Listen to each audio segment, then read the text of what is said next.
traffic fines through use of technology. 1. Ebimu ku bireeta accidents is overspeeding. 2. Abantu bayisiza bwe batalina kuyisiza.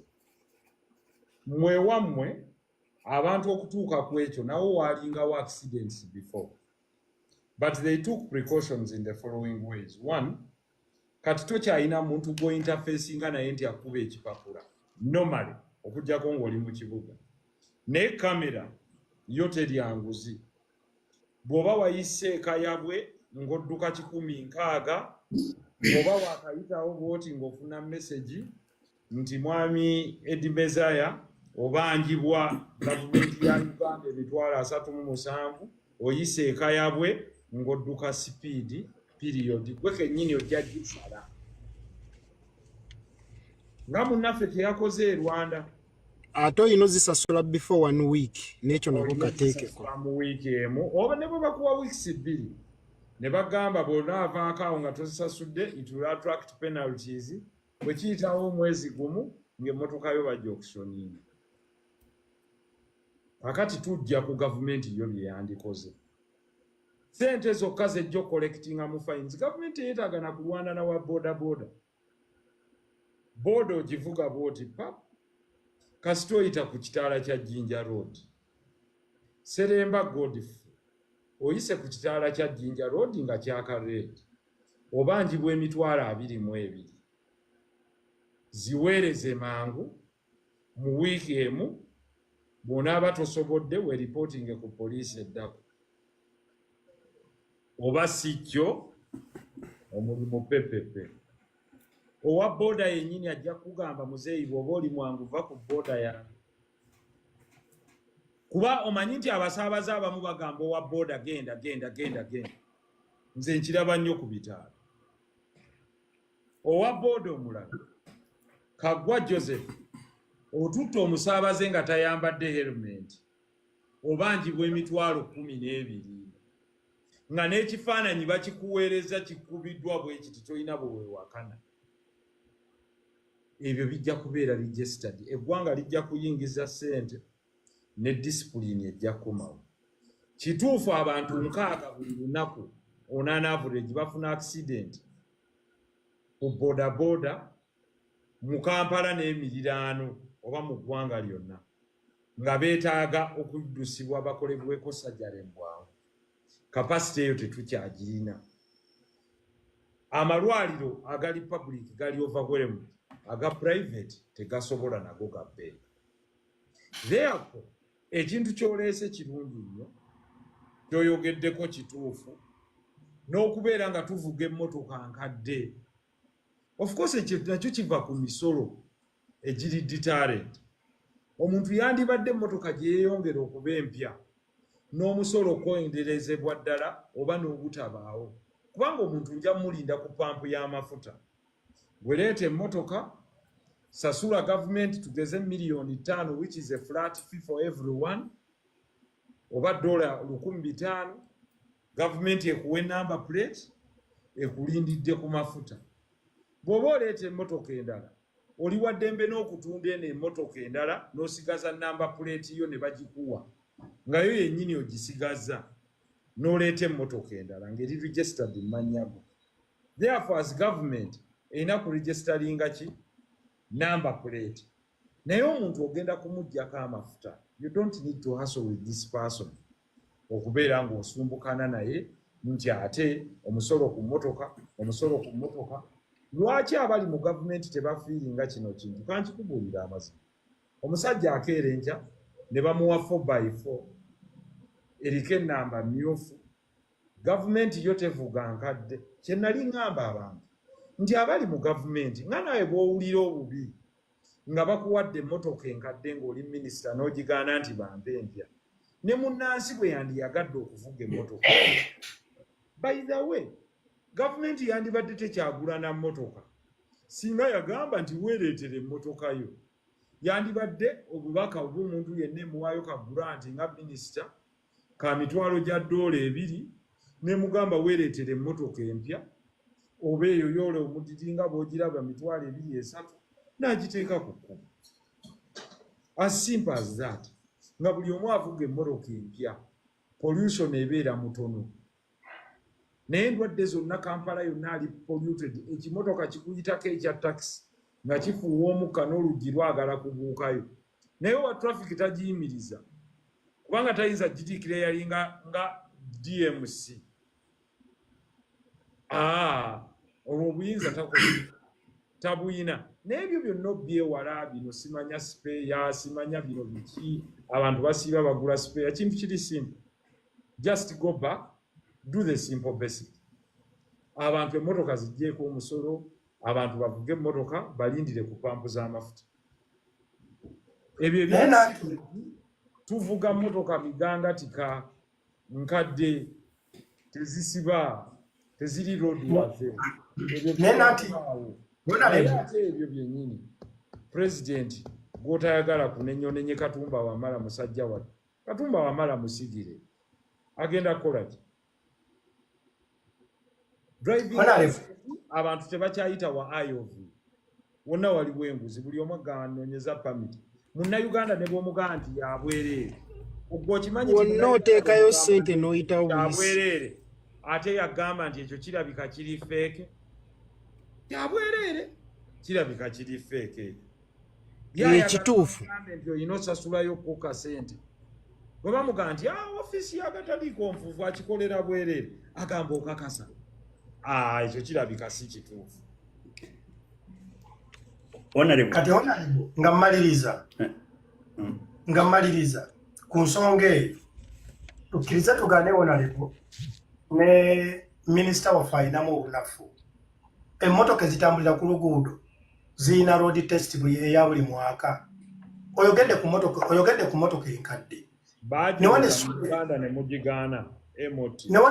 newane Sweden tuyina emmotoka enkadde abantu bagigaana road test ne Matugga ne wali obanga ekyengere obanga ensangi abantu babigaana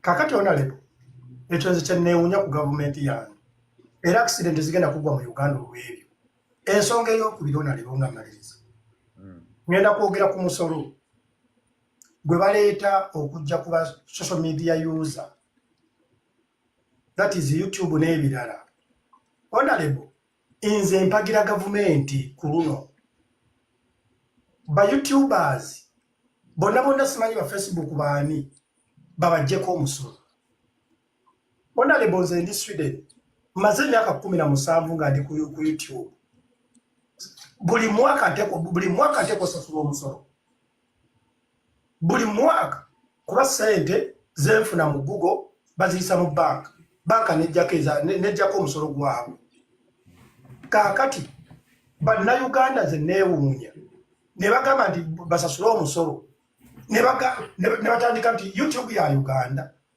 YouTube ya Sweden basasula omusolo so honorable nsaba nga bwe meba parliament nkwegayiridde yambako okusensitizinga abantu bano kuba ekituufu kiri nti bonna bakuwulira abasinga okukozesa YouTube ze Uganda oba intaneti bagende bewandiise basasule omusolo kuba naffe tugusasula honorable kibeera kya muswavu nnyo okubanga omukazi akongola enseenene nakasero bamuggyako empooza gwe musolo kyokka ng'ate ono wa YouTube buli mwezi ayingiza miliyoni ne miliyoni ye tebamuggyako omusolo omukazi ono atunda obuugi mu kkubo atambuza obuugi bamuggyako omusolo buli lunaku naye ye akozesa social media n'ayingiza obukadde bw'ensimbi tebamuggyako omusolo awo tubeera feya era banaagamba nti gavumenti etunyigiriza nze mbadde nsaba bannange mwenna abajja ku intaneti kuno gavumenti kulumya ekozesa obukambwe atasasudde musolo bamukwate bamuteeka eruzira kulya musolo gwa gavumenti kubanga honorable nze wano Sweden bwe bampeereza bill neyitamu olunaku lumu nga sigisasudde omusolo gwonna oba kantu konna amagoba ge banteekako ba reeti amazima gali nti ebeera ddabo half of the bill ne bannayuganda tumanyidde kwegamba ebintu byonna okubitwala nga kyetwala.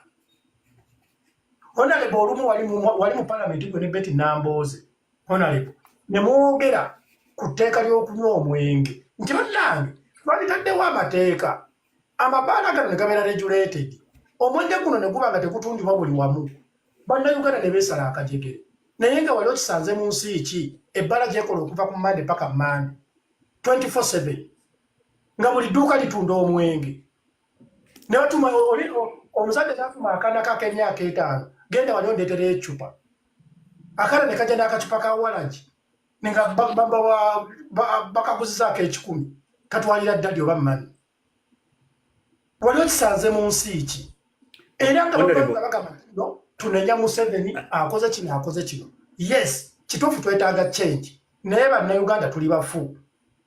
Honorable Nsereko ne Honorable Betty Nambooze baali bayimiridde mu tteeka ly'omwenge bannayuganda bagamba batya kati bwe tugambye nti Honorable Katumba Wamala bateekawo kebera emmotoka buli mwaka bannayuganda ne beesala akajegere ne babigaana kyokka ate obuziba buteeka ku Pulezidenti Museveni.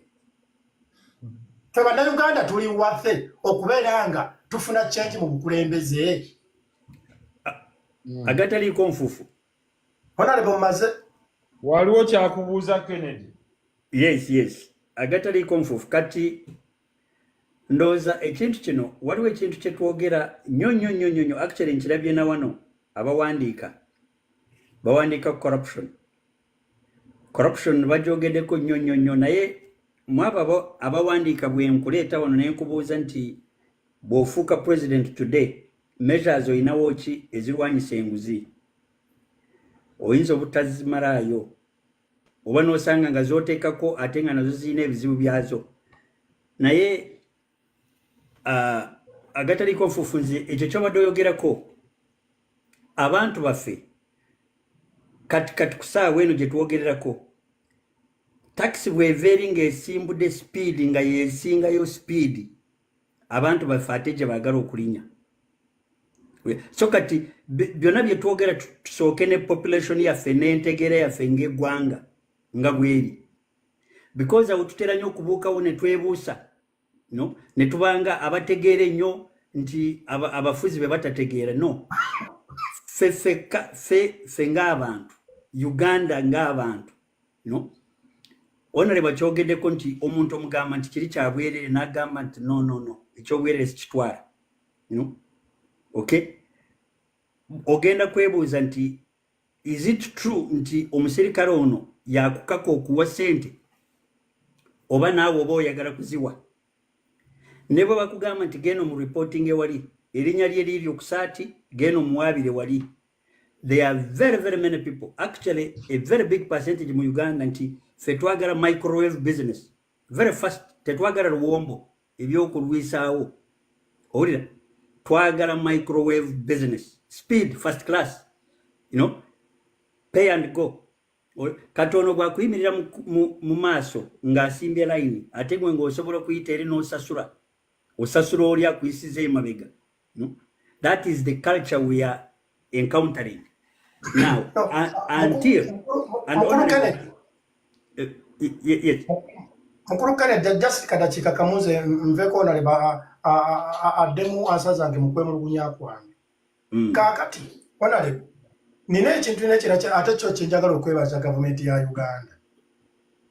Kino mbadde simanyi nti kikola wala nakizudde buzuuzi. Onaleba ku lunaku olwokutaano lwa last week nafiirwa sezaala wange azaala mukyala wange Masaka ne batubikira wano. Essaawa 3 ez'ekiro n'ensaba visa mukyala wange agenda okuziika. Onaleba olunaku nagisaba lwa mukaaga. Amazima gali nti ssaawa 3 ez'ekiro okutuuka ku Sande ku makya ssaawa 2 nga visa yange bagimpadde. Era mukyala wange n'agenda n'aziika. Ku weekend. Era mukyala wange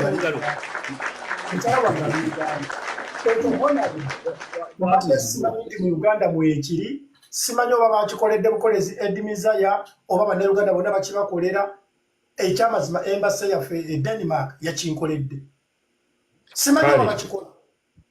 Kale kati Eddie Mezaya kasita nkuwuliriza se ensonga zo nziwuliriza sirina kyenzoogerako kingi kyensobola zongerako. Those are your opinions. Ekyokujjako emisolo ku bana abatandika okufunira ku social media, I think I'm reserved a bit because buli promoting kuba you see kyandibadde kirungi yes government to take tax, but you see there is nothing you're giving them for free.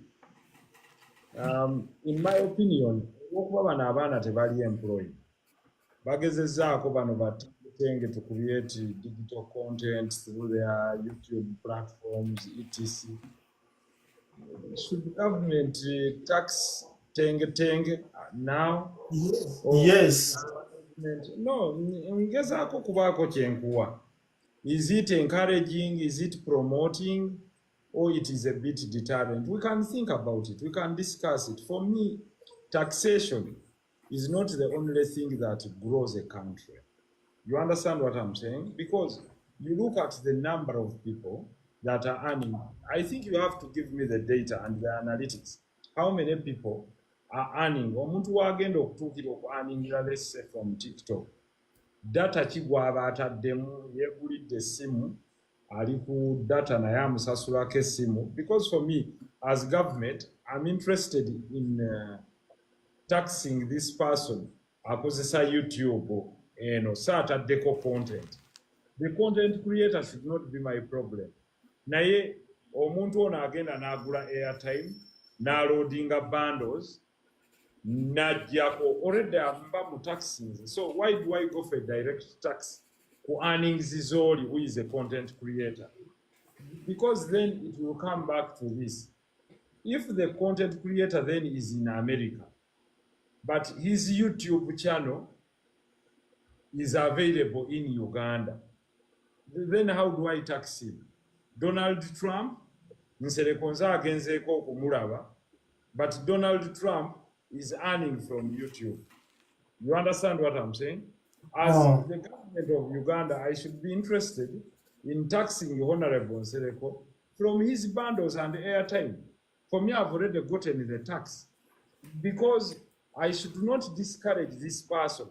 Kubanga abantu abalabye Honorable Nsereko content gwakola bali mu America. Now I'm here. Assuming TikTok sends me $100.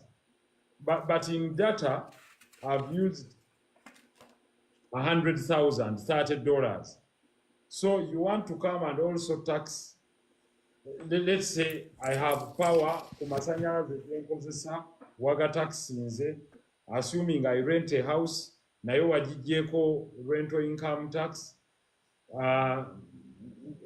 kastandi kenkozesa wakataxinga, esimu genkozesa wajitaxinga, you've taxed airtime, then you've taxed the bundles themselves, then I've made small money from YouTube.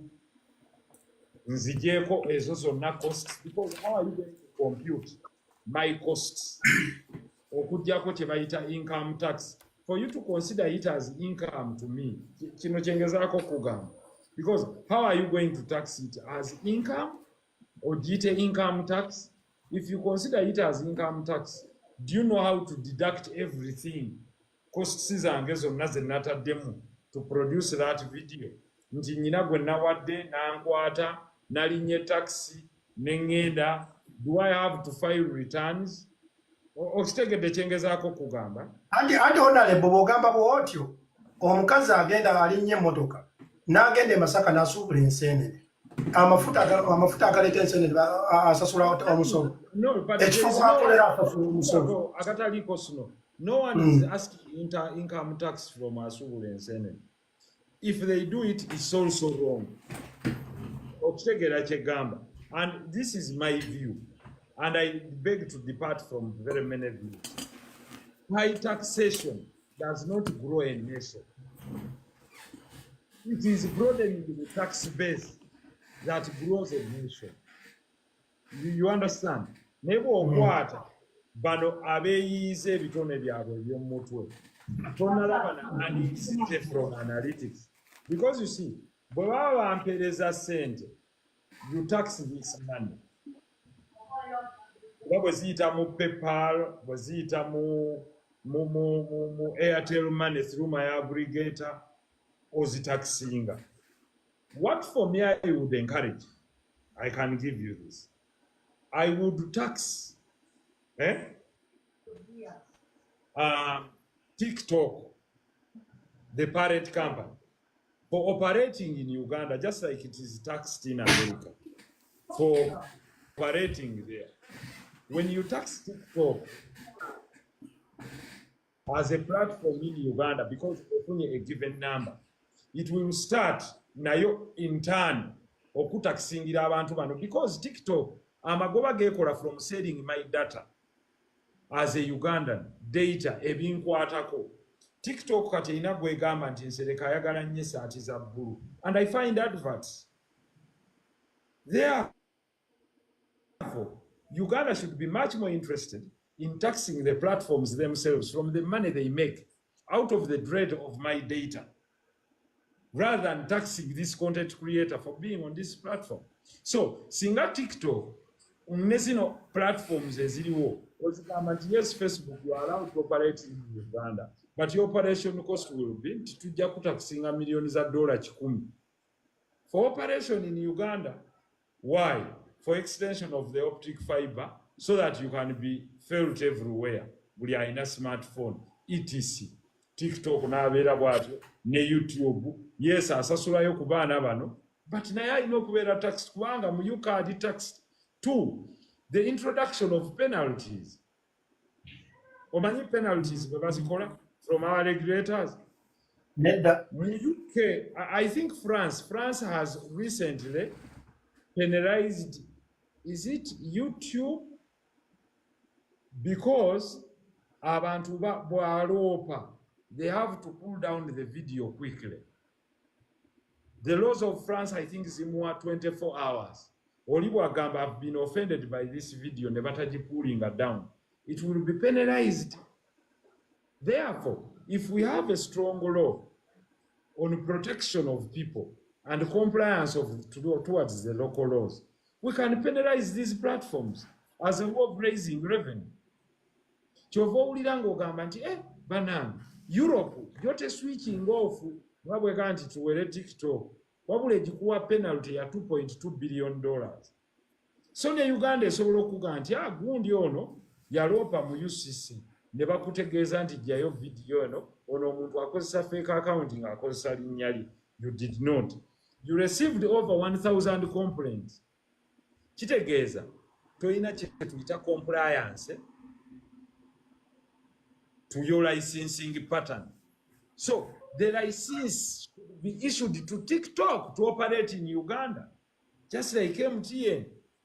And therefore, for operation in Uganda, TikTok customer okukkiriza license ng'ogigamba sooka otandike notuwaayo millions of dollars 10 ng'olaba oba omuchina akomplayinga ng'ezo 10 ozikwata ng'ozimbamu eddwaliro e Kanungu. Kakati ng'ogenda olinnyisa license kubanga erinako abantu 3,000,000 Sirole 4, 5, 6 okola byokolerako you penalize because you feel the pain singa switching off. Kakati eyo ye level y'aba strategies boyina okuba nabo, naye okwata ono yeekoledde oba muwaddeyo $5 ozikimeka ate omusolo gwa 30%. No. I don't think that is a good tax.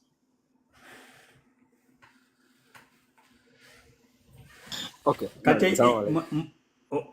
Njagala agataliiko sino ate wano nga tagaa nti muwaludde buwaluzi. Saagala agaye nti muwaludde buwaluzi. Naye njagala ave wano agambe maybe nange view agiwuliddemu. Ate honorable onsomesezza.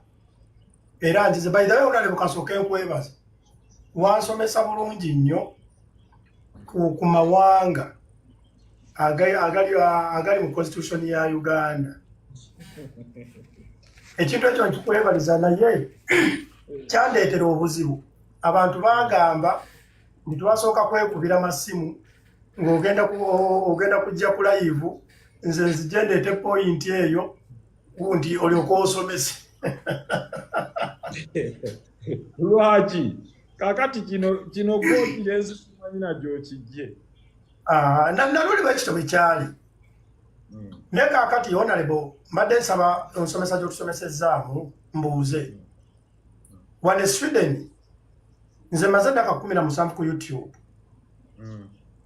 ekyamazima kiri nti nga nsasula ssente oba nfunye $100 oba nfunye 1,000 oba nfunye 5 ebyo byonna tebabitunuulira nkozesa ki okuteekako kyentaddeko ne Uganda tetulina kubitunuulira tutunuulire akataliiko sino kankuyambe muliraanwa awo bwe yasaze enkoko naawe si bw'ogisala kubanga mwenna empooma si y'emu kyova olaba nti China enkoko yaabwe bagifumba bulala wano Kennedy agambye muwoomerwa ya luwombo omulala awoomerwa chicken koma n'omulala naye mwenna muba mulidde enkoko Sweden okutuuka okutakisinga abantu bwe bato y'emu ku nsi esobola okuwa ssente employed mbadde embuuza starter 7 ne mu Uganda waliwo omuntu gwe bawa ssente olw'okuba talina mulimu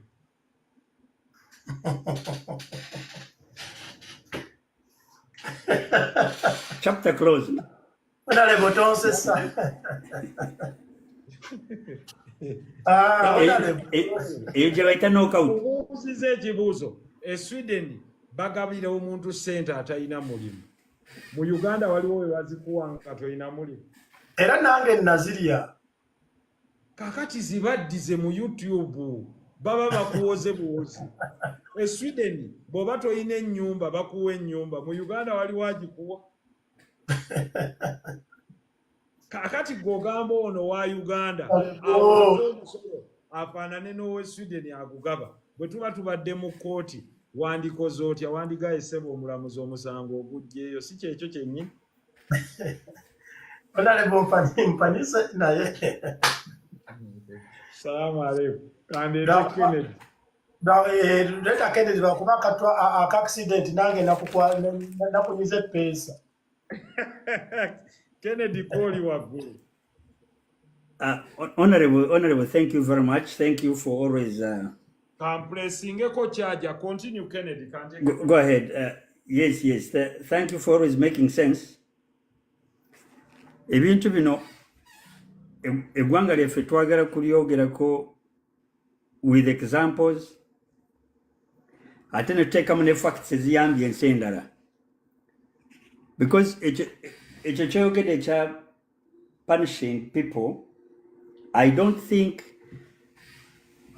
tuyinza okwogera oba ne tugenda mu makanisa ensi n'ekyuka nga tetupanishinze bantu. And until we get to that point, and not punishing people okubateeka mu komera, okuba punishinga mu mpale. Once people begin paying penalties, nga toyina gw'oyogera naye, nga kamera ekkubye ekifaananyi, ne bakisindika, toyina gw'oyombale, emmotoka ogiraba yo, enambazizo, oba gw'obadde ovuga, oba wali omulala avuga, you receive the penalty on your address. Kati, the question is, wano mu America, ekitala bwe kikuba, that is $75. How many times are you ready to pay that? Kataawo, oteekwa kulokoka, oba oyagala oba toyagala, oba government ogyagala oba togyagala. At least, bw'obeera mu motoka yo ojja kuvuga with discipline. So, ekirala twogera corruption y'ewaffe. Omanyi abazungu balina ekigambo kye bagamba mbu you either look at the whole or nothing at all. Kati ebiseera ebisinga tulabako katono ne tugenda naako. But if we could look at the whole, ojja kusanga nti our corruption eyaffe, we are part and parcel. You know, naffe feka tujyenyigiramu ate ffe aba complaining.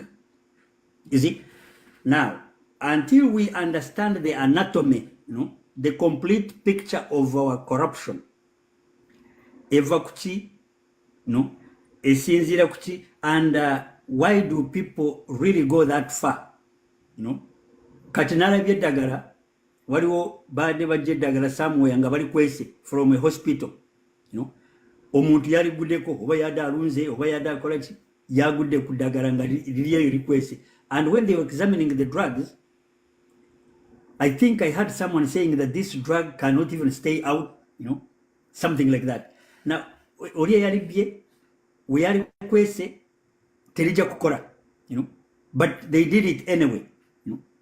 So, all that said, nze nalaba wano in the history of the American police, abaddugavu bacomplaininga mbu abazungu b'abapoliisi babatta ne bateekako cameras ku motoka zaabwe.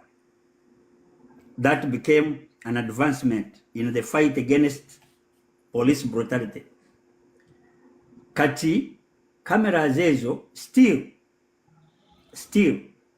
omupoliisi nga bwe banaakuta kuba babeera bazungu bokka mu motoka ne bakukiika eri kamera weetalaba okkakana nga bakubye ofudde.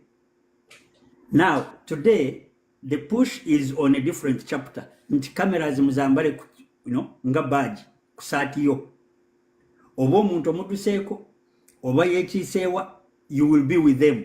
Kati tulabe, is it true nti yabadde akulwanyisa, nga bwe waclaiminze mu mpapula nti he was fighting me, yadde ayagala kunzijako emundu yange, or you just shot, whatever. So you can see that every level comes with its, its pressures. Wano batandikira ku motoka nti emotoka za polisi baziteekeko kamera okulaba nti omupoliisi bw'aba akuba omu civilian bakikwate. Okay? Now, from that level, it didn't work as well. Now they have gone another step up. But it is technology. It is not, you are not depending on human beings. That's one item I wanted to emphasize. You are not depending on the kindness or the goodness of the policeman. You are going to look at the camera. This man has been wearing a camera. He has come back at the station. Now it's time to review. Is there anything wrong? Because if you depend on people, you will never, ever make sense of the situation. But for Uganda, we are depending on people until one day people will be good people. And it doesn't matter who is in office. In my view, corruption here, if we can all agree, we are all corrupt. Now, when it happens to you, then it's terrible. But you wonder, how is it that for all this time, we don't have people who have changed their minds to do good? Okay? So, the chances are that until we get the technology to stand in the way of bad manners, which the Honorable spelled out very, very clearly. First of all, it advances income for the country, but it is also a deterrent, to criminality and bad behavior, bad manners. Ovugide ku pavement ezo dola chikumi. You begin littering, a set is littering $1,000, and they mean it. It's not a joke. So the question is, how often can you do that? But until we inject that element of pocket punishment, we cannot. I think we can as well agree.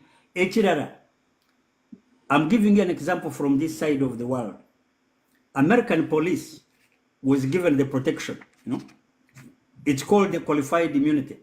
In police were Cuba, you're not going to sue him individually. At best, you're going to sue Uganda police, naye kati abapoliisi bewaffe some of them don't go so far for one reason bw'anakkuba essasi ne bamutwala nga ye no? So now kyova olaba bagenda ku arresting omuntu they are all over the place no? They are indecisive in their action no?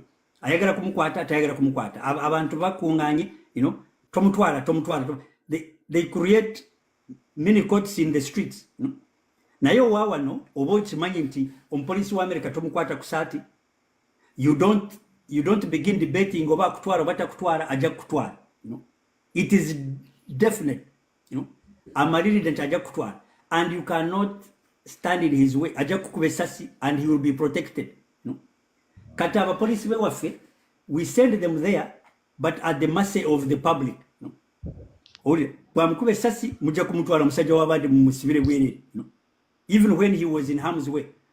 So now you can see when we want change it must come with tough regulations.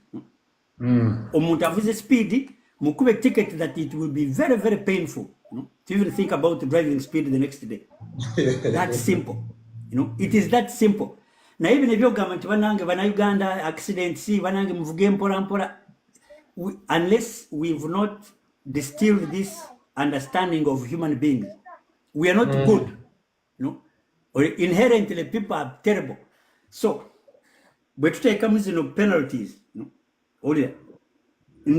and of course I have this feeling that these things will come. It's a matter of time once people get around it, but also citizenry to also hate bad things.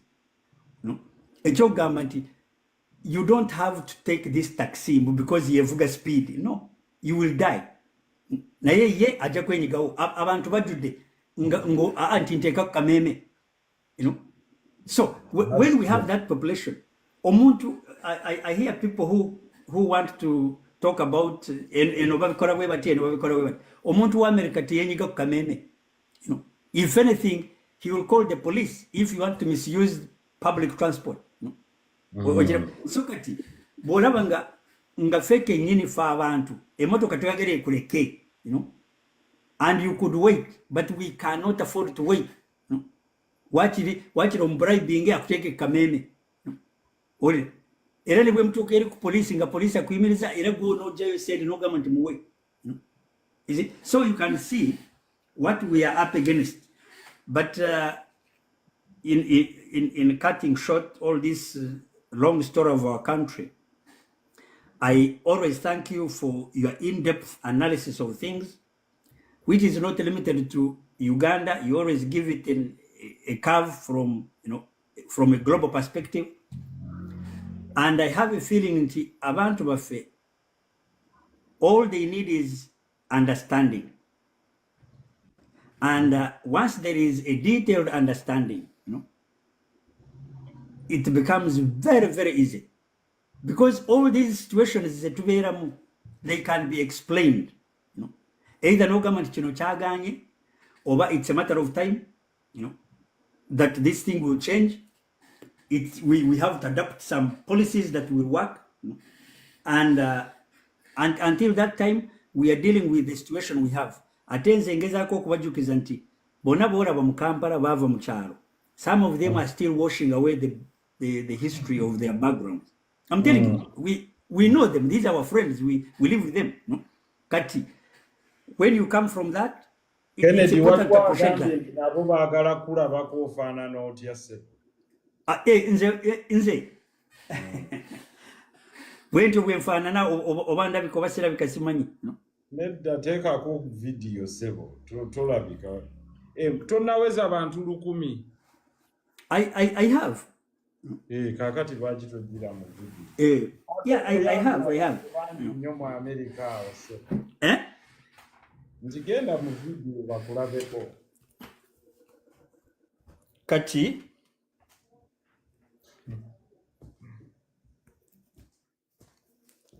munange nze mbadde wano waka. Yes. So abanda bamundabye bwendabika temukifaako. Alaikum Hey. salam. I'm doing my live video on TikTok. I'm live, so you're interrupting. Can I call you after? Thank you for calling. So baganda bange, let us discuss Uganda. And honestly, honorable, I like your calmness. No? Omanya abantu baffe nga bwe nkugambe nti bakava mu kyalo abasinga, they are stuck. So they don't give time to at least ababitegeera. It's always wrong to imagine that that everybody understands. Oba nti byolabye n'abalala babirabye. Kati singa twogerako ku bye tulabye, how countries change. Kati not long ago, honorable, let me tell you, here in New York, wabangawo ba mafias aba collecting sente nga bayita mu business community. Nga atwale basa n'agikulekera n'agamba on Saturday nja kuyita wano ncollectinge. Bw'obeera ne restaurant n'ogaana okuteeka mweze sente nga balina networks ng'ajja kugamba bali aba collectinga garbage nti don't go, don't pick it. Emese za New York wali ozirabyeko, emese yenkana ne kapa. Kasasiro gwe mara ennaku 2 ng'emese ziyitingana. Guess who shows up? The inspector, the health inspector. Ojiwulira network nga bwetambula. Health inspector ng'akugalawo. Kuba ye, they appear like they don't know what happened before. Yazze kulaba atalabye emese. Is it? It is not mutajirabye ajirabye iseewo. Bola agenda mu kuyola kasasiro. Aha. Kati eyo network yaabwe baali bagikoze bwe batyo. Olya. Ngoina n'omulala, I saw someone who used to take a rat. A cockroach. Ng'alina cockroach mu bag, ng'agenda n'ayingira mu hotel, n'alya, bw'amala okulya, n'aggyayo cockroach, n'agikasuka ku table, n'abuuka. Oh my goodness, what is this? Guess what? Now the hotel owner has to plead for mercy. Agamba, please, I'm so sorry, I don't know what. No, okakana, ng'emmere, it's on the house. Olira. Naye ekyo yakikola until the cameras showed up. Olira muganda wange. So, with the advent of cameras, all these nonsensicals were sorted out. Kati na bino bye tuyita mu Uganda, there is coming a time which I'm confident about, nti oja gamba nti esente saazikutte nga kamera kyeyogera ate kirala. Olira. And it is coming. Now, once we are still dealing with people, ono wamulabye, because situation gye tulimu kati, for example, is nti Mwami Nsereko yatute sente. That's all I can tell you. Naye bwe mbanga mugenda mu kooti tompita. That's how far we are. Omusajja bamuyitanga kaabafunza ki? Aha. Yes. Olira. This is all I can tell you. Nze nchimanyi nti yatute sente. But the courts want you to appear in person and testify. Okay? Those are the laws we have in the country. So, if you cannot appear in person, but all you have delivered is the minimum of the information, what do you want the world to do? Era kijja kusibirawo. So, we must appreciate what we are fighting against, because waliwo story eno ono omuntu eyali avuga borders at the border nga yeetisa omusenyu, and the border inspector was concerned about the carriage. Kati nga ye akebera omusenyu, and they found this wasn't a taxable item. Ne bamuleka oyo n'ayitawo, ne bamuleka n'ayitawo. Eventually someone said actually baade bambusa borders, baade tebatwala musenyu. So now omusolo ye yali alowooza bakukusa musenyu. Yes, ye yali borders ennyini ze bakukusa. Exactly. The concentration was on the musenyu, but the item was the borders. So kati, this is what I always tell even President Museveni. I advised him personally one time nemugamba nti find thieves to fight thieves because wonoonya omuntu nti mulokole no nti obanoonyeza mu kanisa abalwanyisa ababbi but these people have never stolen anything. They don't even know how people steal, you know. They will never do it. You know, it's impossible. Even in the modern world, FBI has succeeded because they recruit people who have been there. You are in for a very long time. But before you go, you know, tell us, you know, you can go in for 10 years, oveyo korenafe, obapo batoyagara, kutu information, you are going in for the whole term, you know, 30 years. Orina kiriza, nabo information, nabera agent, you know, recruited. So I think when we are trying to combat corruption, first of all, we must understand the anatomy of corruption. That's important. Secondly, you know, otekwa kutegeera what's behind this whole thing. Katoraba nga wano mcoaches wano, you know, they do very good in sending people to prison. But the driving factor is not to, quite often, not clean up the streets, but to employ okufuna sente kuri yazimba komera. That nga ye mission ya, because it's public private investment. Private prisons. Aha. Kati gwe bwobera wano ngo papa ngo gamba ya abasajja bano basiba abantu. No, they don't arrest people, imprison them for the good of you, you know.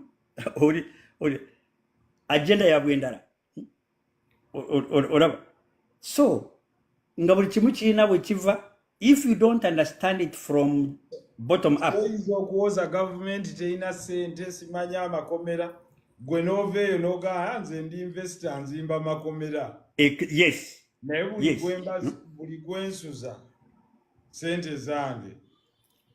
Anti buli kimu, no? Buli kimu, everything. Bwaba yagenze mu gym ezo sente, bwaba yambadde uniform ezo sente, bwaba yarabye TV ezo sente, no? So, kati fe stage yo tetunagituukako. And that's why, perhaps, that's why we are stuck in some of the problems. Because when there is an incentive, yes, an incentive to fight corruption on the streets or to fight thuggery, no? The motivation picks up. No? So, but I think we need to understand the dynamics of our people, you know, our country.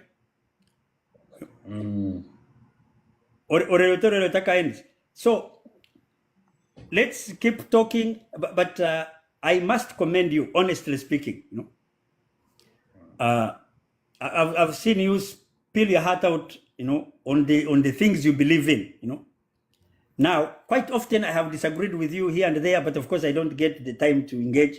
But I still believe with conviction, because that's what you know, that's what you think works. You know? And that's the whole purpose of debates.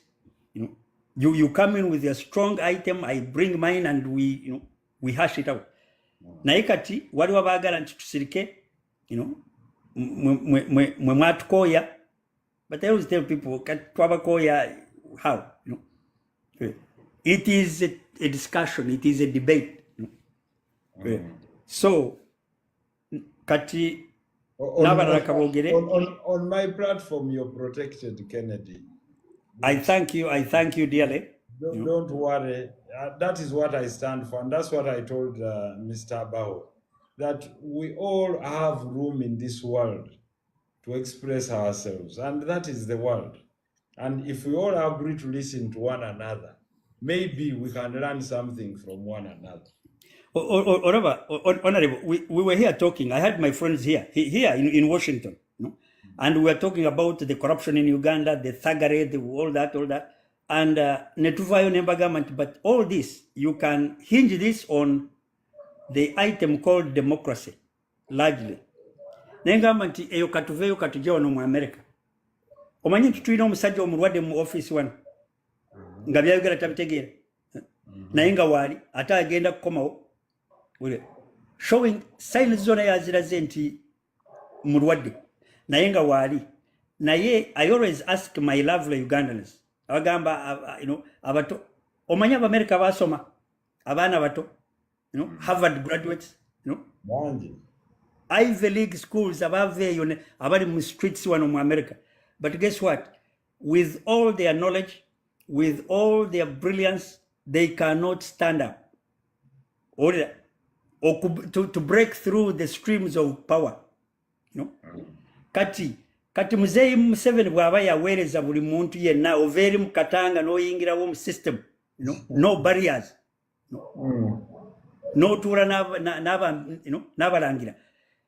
Omuntu n'akikola bw'atyo and you hate him. It's amazing, you know. There are no blockages, you know. There are no barriers to entry. Wano teweyingizaawo ebyo byeyina nkadi, you know. But senators tubamanyi, they've been there forever. But congressmen forever. President wune myaka 10 wali. But the point is simple. Why do you hate the man who has given you that entry point until you can go there and make sense of the situation? Kati ekyo nakyo bana oba Museveni temwagala akonako twandimukubireko mu bugalo nitugamba ono omusajja naye yaleeta ekintu, you know, something like politics, you know, democracy, netukimusiimira nakyo n'agendera ku ekyo. But when we dismiss entirely every item, you know, bagamba mbu do not hate good, do not make good, you know, perfection the enemy of good. When you have good, enjoy that. Katfe China good, we are not perfect, but no good is good. Kagudu kano wetukajako perfection tuyinza obutakituuka kwate, you know, we may find ourselves in a bigger mess. So for me, that's honestly, that's my thinking. You know? Okay, but Kennedy, I wanted to just like I gave Mwami Gatali Kosno the opportunity. At least here, let me tell you, individuals like us, I'll talk about myself. Yes. About hatred or even hate President Museveni. I don't even need to hate him. Why should I? Because he is a Ugandan. Right. But what I want to tell you is that probably I don't agree with the direction he's moving the nation to. Right. Okay? Now, that is not hatred. Not at all. I understand it. Because the reverse is true for those who think that some of us who toe a liberal line maybe do not hate him enough. For me, I don't believe that we should insult him or insult his children or insult his relatives. For us to know that we love Uganda. No. This is what exactly I'm saying. I'm saying, yes, those people there have an issue of a leader that might be of age or might be unpopular, etc. But they have a valve in their constitution to say you cannot run for more than 8 years. It's 4 years. It's 2 terms of 4 years. So even if you're there for that time, there is that safety valve to say, kale katumugumikirize tulireeta oyo amusingako obulungi. Now, the only safety valve that was left in that constitution was blacked out, which the president himself said in 1986, that the problem of leaders in Africa, he did not even say that it was that they are bad, was that they overstayed in power. Right. And you see, when you overstay, for example, you've been in offices, etc. When someone occupies a position, they have no stronger motivation to work harder and even innovate. It is also true there in some democracies where people have changed leaders from good to worse. Right. All right? But you see, that's not the marksmanship of democracy.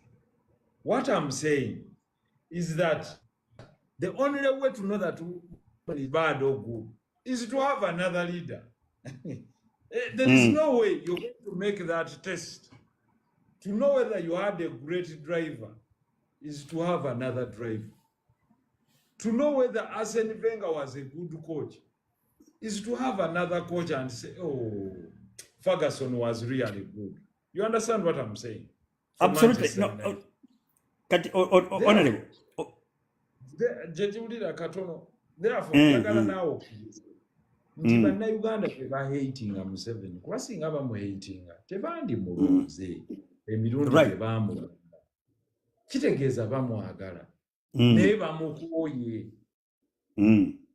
njagala okitegeere tebaamukyaye naye bagamba nti kaakati wano we tutuuse ejjinja lye asobola oddisitula ye gwe Ssebaayogera Kennedy kubanga ebintu byonna by'oyogedde si nti mwami Museveni yandibadde ku myaka gyo tasobola bikola naye ye yakyeyogerera ebigambo bino si byaffe yayimirira mu kamera ng'atudde ne bamubuuza emyaka 75 bwe giyita n'agamba omukulembeze abaana afuye ng'awulubadde kakati ebyo ebigambo si byaffe mwami Museveni yennyini bw'eba kooti yeyeewaako obujulizi si ffe si bannayuganda kakati bwe yamala okwewaako obujulizi Mungu nga bw'agaba byonna n'amuwa obuwangaazi n'amuwa ne laavu y'entebe kaba kakati gumutuddemu omupiira ye kennyini yaguyina ye kennyini ye yagwogera bwe twatandika okuga nti wajja kubaawo okugyawo ekkomo ku bisanja omanyi Pulezidenti Museveni bwe yayogera yagamba aboogera ekyo balalu batamiivu tebategeera bye boogera tekyatuukirira. Absolutely. Therefore mwami Museveni tewali wamukyawa era nze siyinza nagamba nti mutabani wa mwami Museveni okusaba nti ayagala kwesimbawo abeere mu ntebe ya pulezidenti nti naye yakyawa taatawe naye naye agamba nti muzeeyi nga bw'osobola naffe tusobola. That's the issue. Ate waliwo n'abalala abagaa nti si nti tetugaa nti tasobola nedda ffe tugamba ono yamusingako oba okitegedde kyeggamba. Absolutely. No, you see, honorable, the problem and the difference is the packaging. Kakati nze bwe mpuliriza ebirowoozo bya mwami Kennedy era ffe tuyinza okuvaayo ne tugaa mwami Kennedy tie lwaki tojja n'otukulembera wano ekiruwula ng'olina ebirowoozo birungi kakati bw'otuuka ekiseera ng'abantu si be bagamba munnange wanditukulembedde wano oba otukulembedde bulungi kyekyo lwaki abamu buli atuuka nagga nti guno omulimu gwo ngumaze tie naye wabeewo omulala era kyekiri kyenjagadde okukyusa mwami Museveni teryamuteeka va ku bana abamu aboogera obubi ffe situmuwalana era ne bwe mba ntudde naye simuwalana siina ttima gy'ali ne bw'anaaba Uganda agimaze ogikulembera ajja gisigalamu agibeeremu ng'omuwabuzi n'ebitiibwa byabeere nabyo yeeyagalire mu nsi ye naye nange njagala ayiteko mu Uganda ng'alaba high speed train edduka egenda eggulu ng'endala egenda ekiruhura ng'endala egenda ekabaale ng'ate bannayuganda be baagizimbye nga nze mugamba enjawulo yange mugamba nti sente tozijja China tie tugende ku unity cost of labor ntie nze ngamba tukozese abasibe tusikiringa abaana baffe tukole compulsory national service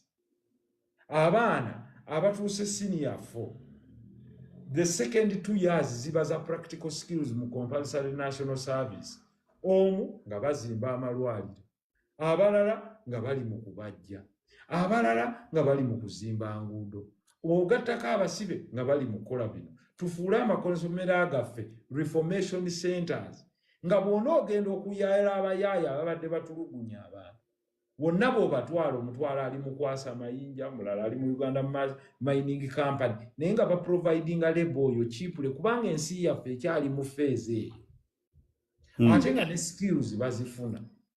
Nze view yange endala mu kifo ky'okukwata contract ey'okuzimba oluguudo njiwa omu China gwe teekawo omuggyeko mbandeetereyo bayinginiya 3 China nze mbawo omulimu mbagatteko abaana baffe abavudde mu university tukere skills transfer babeere understudy abo be bali ku luguudo nga ba backup Mansons n'abalala abakola abavuga be bano abavudde mu kkomera abalala bali ku national service tuzimbe enguudo tuzimbe eggwanga lyaffe nga tukozesa ensimbi ntono okufunamu ekisinga obulungi. Nze mwami Museveni simunyiigira nti yataddewo excise duty naye kyesikkaanya naye kukwata musolo gwaffe ogw excise duty n'aguwa kampani y'omuzungu eya Sikipa nti yeba ekola digital tax for everything I will consume yetwale 75 shillings. That is making me a slave. I don't agree with him. I'm not saying not to excise duty, but I'm saying you're the same person who says we are being milked by foreigners. You're the same gentleman who is getting a contract of that nature without even advertising it. No, you want to atuggyemu over $300 million every year. That's $3 billion in 10 years. Meaning we've gone back to enslaving ourselves. I don't agree with General Museveni Osegera getting $370 million and giving it to Penetti and giving her free run to build a hospital that doesn't exist. That is not there. That you also know that is not there. Kakati nzikiriza. Yes, mwami Museveni ebirungi ebirala byonna obikoze. Otuzimbidde amasomero. Byonna obikoze ebirungi ebyo. Ne munnange. Kakati tulaba bw'oba obadde odduka. Peesa etandise okukola ki? Kakati bamuga nti amukadde waffe. Omugugu gw'ositudde gukuyinza obuzito. Lwa nsonga kiri kye wayogerako the vigor, the level of patriotism egenda edropinga. Kati nkuzaayo ku Kennedy. Olumu president yagamba nti singa osanga abavubuka ku kyalo nga wabaddewo omukadde akaayana nti asobola okwetikka pipa y'amazzi ne bamusibirawo $5,000 mbu agyetikke pipa drum egenda mukumbe kilo 5. Omukadde bw'aba agyetikka n'afa. Onenya mukadde oba onenya bano abamutisse pipa? Abamutisse pipa ye mwami Museveni kati. Kyekiri kye nogeze si kyamunenya. Nyina kunenya Kennedy agamba omukadde ng'oyo nti nkutisse pipa ku mutwe. Kati talina musango. Kennedy kambeere kiriya. Gendi talina musango gwamutisse pipa. Ono amugamba nti amuzeeyo osobola. Mwami Nsereko, kati I know you're discussing from your absolute perfection. No? Your points are very clear. It's not in doubt. No? Naye, I also want to take you into the classroom. Please. Well, yes, ogamba nti President Museveni comes with this understanding, understanding that was so entrenched in our history. Now he comes in and saves the nation. Naturally, we often brush, across the board, netugamba nti omuntu bw'akula ABC with no exceptions. But quite often, bogenda okulaba nti what Museveni was talking about, for example, in the sense of longevity in service, in governance, it had a lot to do with why do you fix it if it ain't broken? And it's a debate. It's a very, very, very clear debate that we can all have to say, nti, an example I'll give, Obama was here in the United States. He was young, he was energetic, and perhaps with a clear program. But because of their entrenched constitution, historical constitution that cuts people short of service, never mujako. So, and the debate was, at whose service is this? This man is young, this man is able, he has been short-served. Not because the people don't like him. Katinaba and Tubokade were prisoners of their own, of their constitution. So had there been a room to discuss, even Obama said it, by the way, Obama said it. He was complaining about the shortness of the terms in office. Now, government, before you know your orientation around the office, your time is gone. So you can see this is an honest discussion to say, if you have someone who knows the country that much, that well, who has the favor of the country, ngaina following, aina stamina, why do you demobilize him? Why do you get rid of him? That's the question. And the debate went on. So for me, I have never had any issues with that debate because it is an honest debate. For example, even here, you are an employer. If you had 5 questions, ngoina 2 employees to answer the questions. Okay?